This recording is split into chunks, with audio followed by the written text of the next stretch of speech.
ಮಾಲೂರು ತಾಲೂಕಿನ ಮಾಸ್ತಿ ಹೋಬಳಿಯ ತುರಣಸಿ ಗ್ರಾಮದಲ್ಲಿ 39ನೇ ವರ್ಷದ ಕಾವಡಿ ಮಹೋತ್ಸವ ಪೂಜಾ ಕಾರ್ಯಕ್ರಮ ಯಶಸ್ವಿಯಾಗಿ ನಡೆಯಿತು. A5 ನ್ಯೂಸ್ಗೆ ಸ್ವಾಗತ.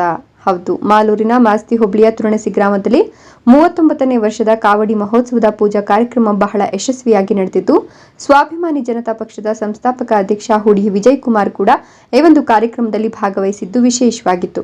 20ಕ್ಕೂ ಹೆಚ್ಚು ಗ್ರಾಮಗಳಿಂದ ಸಾವಿರಾರು ಭಕ್ತರು ಈ ಒಂದು ಕಾರ್ಯಕ್ರಮಕ್ಕೆ ಆಗಮಿಸಿ ದೇವರ ದರ್ಶನವನ್ನು ಪಡೆದು ದೇವರ ಕೃಪೆಗೆ ಪಾತ್ರರಾದರು. ಇನ್ನು 40 ವರ್ಷಗಳಿಂದ ನಡೆಯುತ್ತಿರುವ ಈ ಮಹೋತ್ಸವ ಭಕ್ತರ ಇಷ್ಟಾರ್ಥಗಳನ್ನು ನೆರವೇರಿಸುವ ಜೊತೆಗೆ ಒಳ್ಳೆಯ ಆರೋಗ್ಯ, ಐಶ್ವರ್ಯ, ಮಳೆ ಮತ್ತು ಬೆಳೆಯಿಂದ ಜನರ ಜೀವನವನ್ನು ಪಾವನಗೊಳಿಸಲಿ ಅಂತ ಶುಭ ಹಾರೈಸಿದರು. ಈ ಒಂದು ಸಂದರ್ಭದಲ್ಲಿ ಸ್ವಾಭಿಮಾನಿ ಜನತಾ ಪಕ್ಷದ ಸಂಸ್ಥಾಪಕ ಅಧ್ಯಕ್ಷ ಹುಡಿ ವಿಜಯ್ ಕುಮಾರ್ ಬಂದಂತಹ ಭಕ್ತಾದಿಗಳಿಗೆ ಅನ್ನದಾನದ ವ್ಯವಸ್ಥೆಯ ಜೊತೆಗೆ ಐಸ್ ಕ್ರೀಂ ವಿತರಣಾ ಕಾರ್ಯಕ್ರಮವನ್ನು ಕೂಡ ಏರ್ಪಡಿಸಿದ್ರು. ಇದು ಅಲ್ಲಿದ್ದಂತಹ ಜನರಿಗೆ ಬಹಳಷ್ಟು ಪ್ರಯೋಜನವಾಯಿತು ಅಂತಲೇ ಹೇಳಬಹುದು.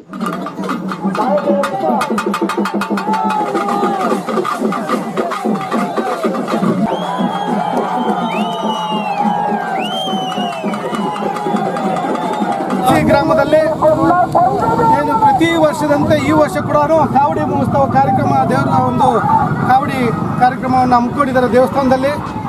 ಇಡೀ ಸುತ್ತಮುತ್ತ ಭಕ್ತಾದಿಗಳು ಎಲ್ಲರೂ ಕೂಡ ಇವತ್ತು ಸುಮಾರು ಒಂದು ವಾರದಿಂದ 20 ಗ್ರಾಮಗಳವರು ಸೇರಿ ಎಲ್ಲರೂ ಕೂಡ ಪ್ರತಿ ವರ್ಷದಂತೆ ಈ ವರ್ಷ ಕೂಡ ಭಗವಂತನ ಒಂದು ಆಶೀರ್ವಾದ ಪಡೆಯೋದಕ್ಕೆ ಬರ್ತಿದ್ದಾರೆ.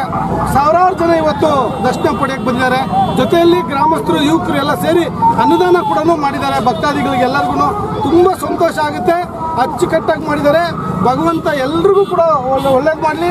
ಯಾರೆಲ್ಲ ಭಗವಂತನ ಈ ಒಂದು ಕಾರ್ಯಕ್ರಮಕ್ಕೆ ಬಂದು ಆಶೀರ್ವಾದ ಪಡೆಯೋಕ್ಕೆ ಬಂದರೆ ಅವ್ರ ಕುಟುಂಬದವರಿಗೆ ಎಲ್ರಿಗೂ ಕೂಡ ಅವರೆಲ್ಲ ಏನು ಬೇಡಿಕೆಗಳಿದೆಯೋ ಅದನ್ನೆಲ್ಲ ನೆರವೇರಲಿ ಅಂತ ಹೇಳ್ಬಿಟ್ಟು ಈ ಮುಖಾಂತರ ಹೇಳಕ್ಕೆ ಬಯಸ್ತೀನಿ. ಧನ್ಯವಾದಗಳು.